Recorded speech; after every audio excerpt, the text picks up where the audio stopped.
Hello everyone, welcome to our channel. எல்லாரும் எப்படி இருக்கீங்க? இன்னைக்கு morning 5 am to evening 5 pm routine தாங்க vlog ஷேர் பண்ணிருக்கேன். அது மட்டும் இல்லாம 3 ரெசிபீஸ் வந்து இந்த vlogல வந்து ஆட் பண்ணிருக்கேன் and என்னோட க்ளீனிங் ரொட்டீனும் ஆட் பண்ணிருக்கேன். vlog மிஸ் பண்ணாம ஃபுல்லா பாருங்க. இது வரைக்கும் mom daughter vlog சேனலை சப்ஸ்கிரைப் பண்ணலனா மறக்காம சப்ஸ்கிரைப் பண்ணிக்கோங்க. உங்களுக்கு இந்த வீடியோ பிடிச்சிருந்தா லைக் பண்ணுங்க, ஷேர் பண்ணுங்க, மறக்காம கமெண்ட் பண்ணுங்க. Friday morning 5 o'clock எந்திரிச்சு குளிச்சுட்டு ரெடி ஆயாச்சு. எவ்ரி ஃப்ரைடே அம்மா ஃபஸ்ட்டு வேலையாக நிலவாசல் ஃபுல்லாக தொடச்சி எடுத்துட்டு அது மேலே புதுசாக மஞ்சள் பூசி கோலம் போட்டு அதுக்கப்புறம் வாசலில் கோலம் போட ஆரம்பிச்சிடுவாங்க. கோலம் வந்து ஃப்ரீ ஹேண்ட் ரங்கோலி தான் போட்டிருந்தாங்க. ரொம்ப சிம்பிள் அண்ட் நீட்டாக இருந்தது.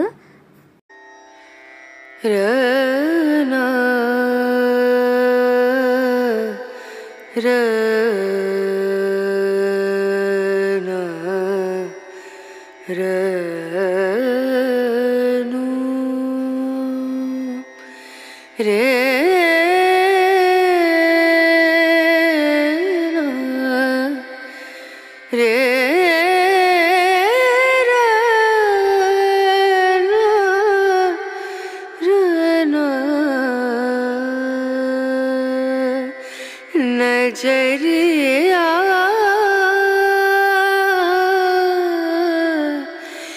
लागे नहीं कहीं ओ नजरिया. கோலமோட ஃபைனல் லுக் எப்படி இருக்குன்ட்டு மறக்காம கமெண்ட்ஸில் ஷேர் பண்ணுங்க. கோலம்லாம் போட்டு முடிக்கவே 6 ஆயிடுச்சு. அதுக்கப்புறம் வந்து பூஜா ஒர்க் ஸ்டார்ட் பண்ணியாச்சு. ஏன்னா 7 o'clock பூஜை பண்ணிடணும். எவ்ரி ஃப்ரைடே வந்து சுக்கர ஒரு 6 to 7 வந்து பூஜை பண்ணால் அவ்வளோ நல்லது. அதனால தேர்ஸ்டே ஈவினிங்கே வந்து மோஸ்ட்டாக ரெடி பண்ணி வச்சுருவோம். ஃப்ரைடே மார்னிங் கோலம் போட்டு பூஜா ஒர்க் ஸ்டார்ட் பண்ண வேண்டியது தான். இந்த மாலை வந்து நீங்கள் வந்து ஷார்ட்ஸில் பார்த்துருப்பீங்க. தேர்ஸ்டே மினி விலாகில் வந்து அப்லோட் பண்ணியிருந்தோம். ஒரு குட்டி மாலை வந்து வீட்டிலே கோத்துருந்தோம். அது வேறு யாருக்கும் இல்லை, வாராகி அம்மாவுக்கு தான். மாலை கோத்துட்டு பார்க்குறத விட சாமிக்கு போட்டு பார்க்கும்போது அவ்வளோ அழகாக இருந்தது. கரெக்டாக பொருந்தியும் இருந்தது. சாமி ரூம் ஃபுல்லாக ரெடி பண்ணியாச்சு. சாமிக்கு பூவெல்லாம் போட்டுட்டு தண்ணியெல்லாம் மாற்றியாச்சு. விளக்குலையும் எண்ணெய்லாம் ஊற்றிட்டு திரியெல்லாம் ரெடி பண்ணி வச்சாச்சு. அம்மா பூஜை ரூமில் ஒர்க்லாம் முடிச்சுட்டு சாமிக்கு பிரசாதம் பண்ண ஆரம்பித்தாங்க. நானும் மார்னிங் எழுந்திரிச்சு ஃப்ரெஷ்ஷப் ஆகிட்டு ஃபர்ஸ்ட் வேலையாக இண்டோர் பிளான்ட்ஸ்லாம் எடுத்து பால்கனியில் வச்சுட்டு அதுக்கு தண்ணி ஊற்றிட்டேன். ஏன்னா சன்லைட்டில் கொஞ்சம் வச்சா செடி நல்லா வளரும்னு சொல்லியிருந்தாங்க. இண்டோர் பிளான்ட்ஸ்லாம் வெளியே வச்சுட்டு வீடு ஃபுல்லாக பெருக்கி எடுத்துகிட்டு அதுக்கப்புறம் டீப்பாயில் ஒரு ஃப்ளவர் பாட் வச்சுருப்பாங்க அம்மா. அதில் ஃப்ளவர்ஸ் அரேஞ்ச் பண்ண சொன்னாங்க. அதுதான் பண்ணிகிட்டு இருந்தேன். அன்றைக்கி சாமிக்கு பிரசாதம் வந்து அம்மா வந்து கேசரி தான் பண்ணியிருந்தாங்க. பிரசாதம் எல்லாம் பண்ணி முடிக்கவே 6:45 ஆகிடுச்சு. சரி 7 o'clock பூஜைலாம் பண்ணணும். ஒன்ஸ் கேசரி ரெடி ஆனோடனே சாமிக்கு பிரசாதம்லாம் ரெடி பண்ணி சாமிக்கிட்ட வச்சுட்டு பூஜை பண்ண ஸ்டார்ட் பண்ணியாச்சு. கரெக்டாக 7 o'clock பூஜை பண்ணி முடிச்சாச்சு.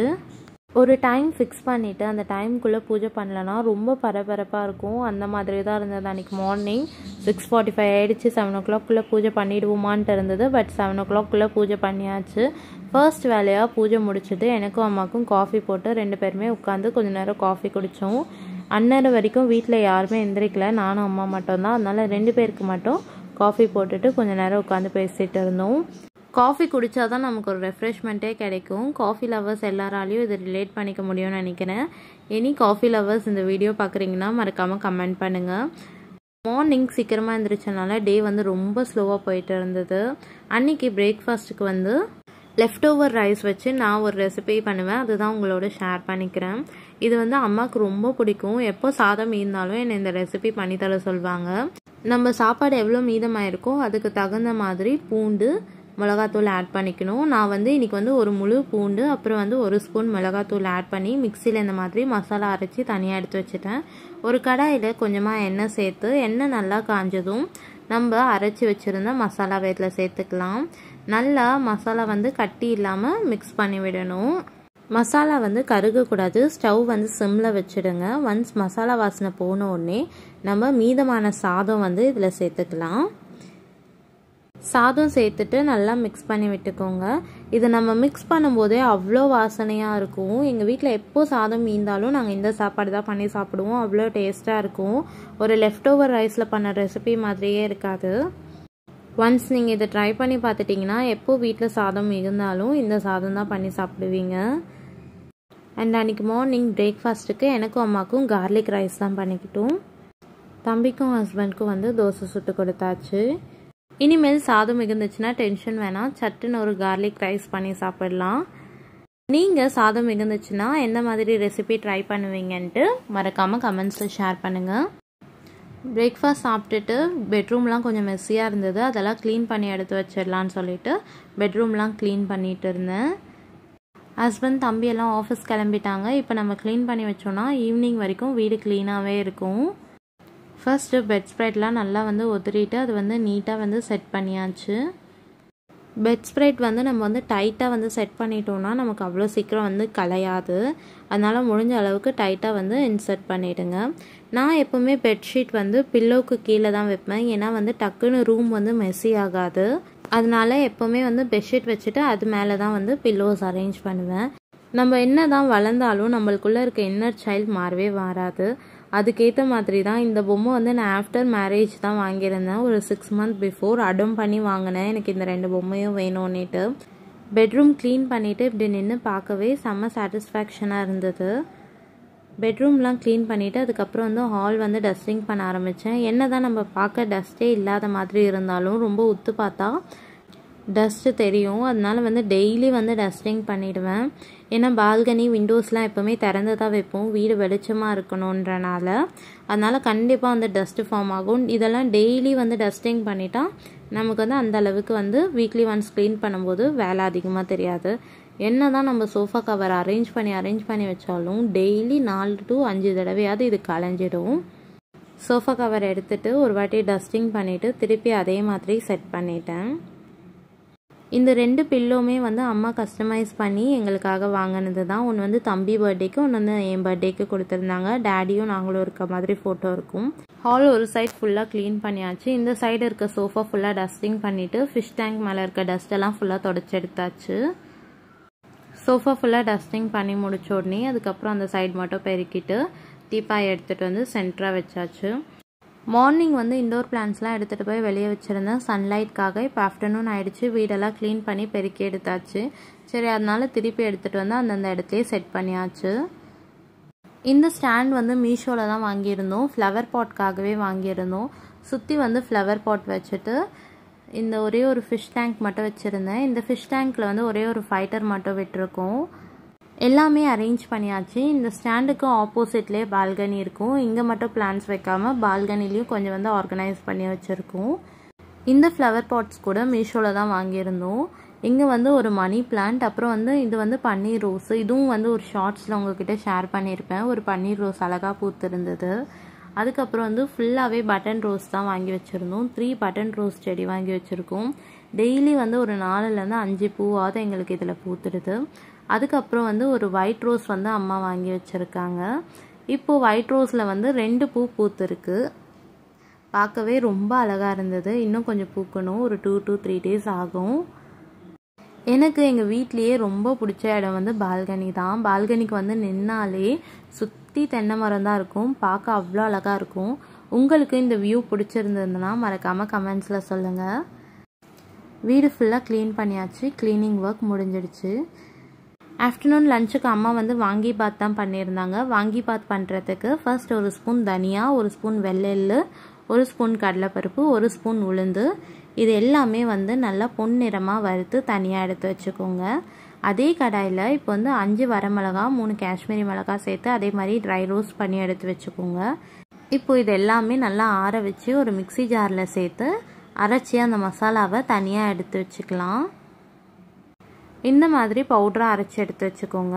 இப்போ ஒரு கடாயில் தேவையான அளவு எண்ணெய் சேர்த்து தாளிப்புக்கு சீரகம் சேர்த்துக்கலாம். 1 வெங்காயம் பொடியாக கட் பண்ணி சேர்த்துக்கோங்க. 1 முழு பூண்டு உரித்து பொடியாக கட் பண்ணி சேர்த்துக்கோங்க. கொஞ்சமாக கருவேப்பிலை, எல்லாம் நல்லா வதங்கினதும் ஒரே ஒரு தக்காளி கட் பண்ணி சேர்த்துக்கோங்க. கொஞ்சமாக முந்திரி சேர்த்து எல்லாம் நல்லா வதங்கி வந்த உடனே நம்ம கட் பண்ணி வச்சுருக்க கத்திரிக்காய் இதில் சேர்த்துக்கோங்க. 1/2 ஸ்பூன் மஞ்சத்தூள், தேவையான அளவு உப்பு சேர்த்து நல்லா கத்திரிக்காய் வதங்கி வர வரைக்கும் வெயிட் பண்ணுங்கள். இந்த மாதிரி வதங்கி வரும்போது நம்ம வந்து லைட்டாக தண்ணியை வந்து தெளித்து விட்டுக்கலாம். தண்ணி ஊற்றக்கூடாது, லைட்டாக தெளித்து விட்டுக்கலாம். கத்திரிக்காய் நல்லா வதங்கி வந்துடுச்சு. இப்போ வந்து நம்ம அரைச்சி வச்சுருந்த மசாலா இதில் ஆட் பண்ணிவிட்டு நல்லா மிக்ஸ் பண்ணிக்கோங்க. இப்போ நம்ம ஆல்ரெடி வடித்து வச்சுருந்த ரைஸ் இதில் சேர்த்து நல்லா மிக்ஸ் பண்ணிக்கலாம். ரைஸ் இதில் சேர்த்து நல்லா மிக்ஸ் பண்ணி எடுத்தால் வாங்கி பாத் ரெடி. இது நீங்கள் குட்டீஸ்க்கு கூட ஸ்கூலுக்கு லஞ்ச் பாக்ஸில் கட்டி கொடுக்கலாம். அவ்வளோ டேஸ்ட்டாக இருக்கும். ஒன்ஸ் ரெடியான உடனே நானும் அம்மாவும் பிளேட்டில் சர்வ் பண்ணிவிட்டு சாப்பிட்டோம். செம்ம டேஸ்ட்டாக இருந்தது. மறக்காமல் ட்ரை பண்ணி பாருங்கள். ட்ரை பண்ணி பார்த்துட்டு எப்படி இருக்குன்ட்டு மறக்காமல் கமெண்ட்ஸில் ஷேர் பண்ணுங்கள். குக் பண்ணுறதை விட குக் பண்ணுற பிளேஸை வந்து நீட் பண்ணுறது தான் ரொம்ப கஷ்டமான டாஸ்க்கே. எப்பவுமே வந்து குக்கிங் முடிச்சோடனே இம்மீடியட்டாக வெசல்ஸை வந்து வாஷ் பண்ணி எடுத்து வச்சுட்டா நமக்கு வந்து அது ஒரு பேர்டனாக தெரியாது. ஆஃப்டர்நூன் லஞ்ச் எல்லாம் சாப்பிட்டு முடிச்ச உடனே கிச்சன் ஃபுல்லாக க்ளீன் பண்ணியாச்சு. எல்லா ஒர்க்கும் முடிக்க ஒரு 2:30 ஆகிடுச்சு. ஒரு குட்டி நேப் எடுக்கலாம், காலையில் சீக்கிரமாக எழுந்திரிச்சிட்டோம்னு சொல்லிட்டு ஒரு 2:30க்கு போய் படுக்க போயிட்டு ஒரு 5 o'clock தான் எழுந்திரிச்சு வந்தோம். ஈவினிங் ஸ்நாக்ஸுக்கு வந்து தம்பி வந்து ரோட் சைட் சுண்டல் வந்து ரொம்ப நாளாக கேட்டுட்டு இருந்தான். சரி இன்றைக்கி பண்ணிடலான்னு சொல்லிட்டு இன்றைக்கி அம்மா வந்து ரோட் சைட் சுண்டல் தான் ஸ்நாக்ஸ் பண்ணியிருந்தாங்க. வெள்ளை பட்டாணி 10 மணி நேரம் ஊற வச்சு கொஞ்சமாக மஞ்சத்தூள், பட்டாணிக்கு தேவையான உப்பு மட்டும் சேர்த்து ஒரு 5 விசில் விட்டு இறக்கிக்கணும். பட்டாணி நல்லா குக்காய் வந்துடும். ஒரு மிக்ஸி ஜாரில் வந்து ஒரு பெரிய வெங்காயம்,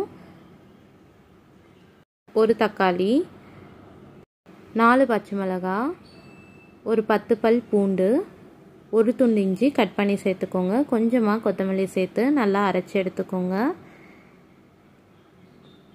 இந்த மாதிரி அரைச்சி எடுத்துக்கோங்க. ஒரு பாத்திரத்தில் தேவையான அளவு எண்ணெய் சேர்த்து நம்ம அரைச்சி வச்சுருந்த மசாலா இதில் சேர்த்துக்கலாம்.